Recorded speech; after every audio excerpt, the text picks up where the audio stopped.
ये जो शिर्क का एक पूरा बाब है जो आपने तफसील से समझाया, असल में यहाँ एक चीज ये भी तो समझनी चाहिए और समझनी होती है कि जो मुशरिकीन अरब थे उनका असल में शिर्क क्या था। तो मैं आपसे ये पूछना चाहूंगा कि जो मुशरिकीन अरब अपने माबूदान बातिला को पुकारते थे, तो क्या उनका तसव्वुर यही होता था कि खुदा तो है, वो खुदा को जानते थे, अल्लाह को भी मानते थे, तो क्या वो ये तसव्वुर रखते थे कि ये अल्लाह ही की अता से हमारी मदद कर रहे हैं, या वो इससे कोई बरक्स अकीदा होता था?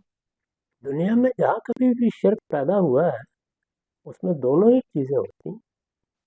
यानी जाहिर है कि किसी को माबूद बनाया जाएगा, उसके सामने सरे न्याज झुकाया जाएगा, तो प्रस्तिश के आदाब उसके साथ खास हो जाएंगे और दूसरे उससे दुआ व मुनाजात की जाएगी।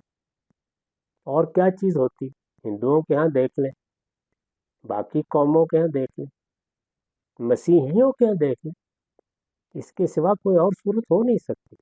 इसीलिए सूरह फातिहा में इन दोनों को जमा कर दिया गया है, इय्याका नअबुदु व इय्याका नस्तईन।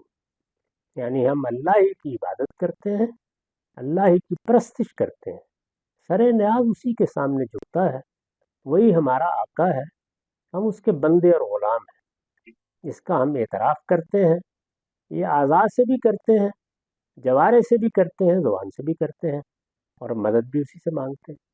तो ये पूरी बात हर रोज़ हम कई मर्तबा दोहराते हैं। अगर कोई आदमी नमाज पढ़ता है तो कई मर्तबा दोहराता है, उसे देखना चाहिए कि वो क्या बात कर रहा है।